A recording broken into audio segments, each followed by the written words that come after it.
Assalamualaikum warahmatullahi wabarakatuh. Pada suatu hari, pelayan wanita Rubiah hendak memasak sop bawang. Karena sudah agak lama mereka tidak memasak makanan. Ternyata mereka tidak mempunyai bawang.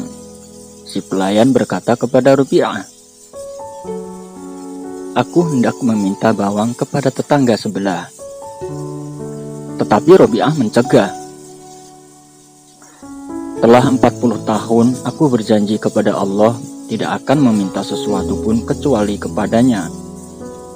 Lupakanlah bawang itu." Segera setelah Robiah berkata demikian, seekor burung meluncur dari langit, membawa bawang yang telah terkupas di paruhnya, lalu menjatuhkannya ke dalam belanga. Menyaksikan peristiwa itu, Robiah berkata, "Aku takut jika semua ini adalah semacam tipu muslihat." Robiah tidak mau menyentuh sup bawang tersebut. Hanya roti saja yang dimakannya. Pada suatu hari, Robiah berjalan ke atas gunung. Segera ia dikerumuni oleh kawanan rusa, kambing hutan, ibex, yaitu sebangsa kambing hutan yang bertanduk panjang, dan keledai-keledai liar. Binatang-binatang itu menetap Robiah dan hendak menghampirinya.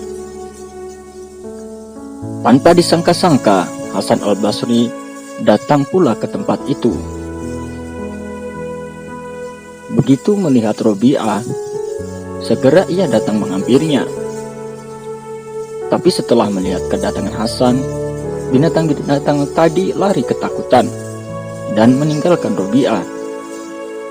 Hal ini membuat Hasan kecewa.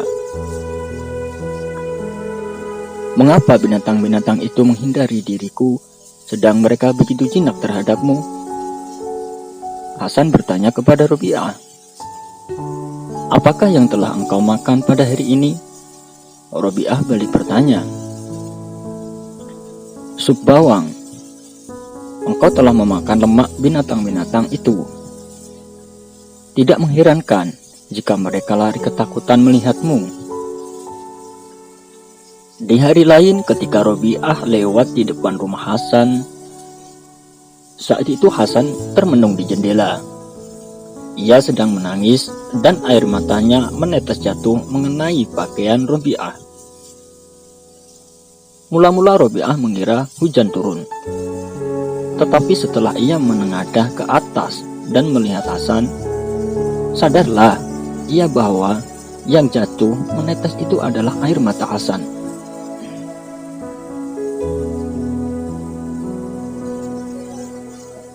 Guru, menangis adalah pertanda dari kelusuan spiritual.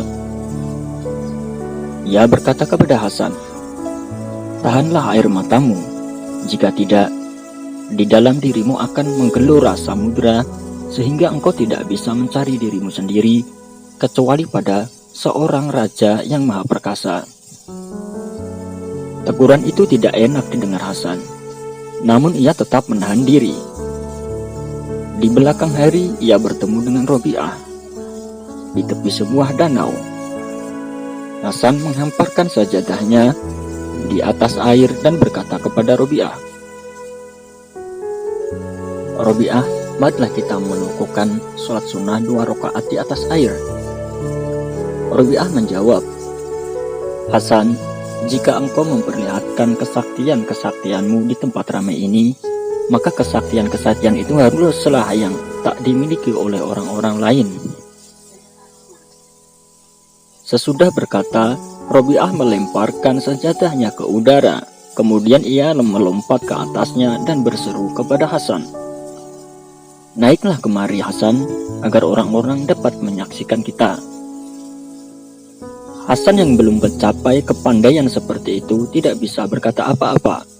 Kemudian Robiah mencoba menghiburnya dan berkata, "Hasan, yang engkau lakukan tadi bisa pula dilakukan oleh seekor ikan, dan yang kulakukan tadi bisa pula dilakukan oleh seekor lalat. Yang terpenting bukanlah keahlian-keahlian seperti itu, kita harus mengabdikan diri kepada hal-hal yang terpenting itu.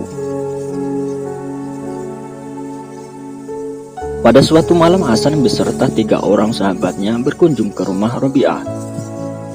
Tetapi rumah itu gelap, tiada berlampu. Mereka senang sekali seandainya pada saat itu ada lampu.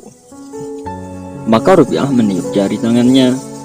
Sepanjang malam itu hingga fajar, jari tangan Robi'ah memancarkan cahaya terang benderang bagaikan lentera, dan mereka duduk di dalam benderangnya. Jika ada seseorang yang bertanya, bagaimana hal seperti itu bisa terjadi? Maka jawabanku adalah, persoalannya adalah sama dengan tangan Musa. Jika ia kemudian menyangkal, tetapi Musa adalah seorang nabi, maka jawabanku, barang siapa yang mengikuti jejak nabi akan mendapatkan seperti kenabian, seperti yang pernah dikatakan Nabi Muhammad SAW sendiri. Barang siapa yang menolak harta benda yang tidak diperoleh secara halal, walaupun harganya 1 sen, sesungguhnya ia telah mencapai suatu tingkat kenabian. Nabi Muhammad SAW juga pernah berkata, sebuah mimpi yang benar adalah 1/40 dari kenabian. Pada suatu ketika, Robi'ah mengirimkan sepotong lilin, sebuah jarum, dan sehelai rambut kepada Hasan dengan pesan, hendaklah engkau seperti sepotong lilin, senantiasa menerangi dunia walaupun dirinya sendiri terbakar.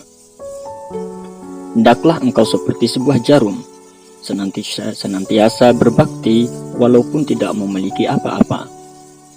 Apabila kedua hal itu telah engkau lakukan, maka bagimu 1000 tahun hanyalah seperti sehelai rambut ini.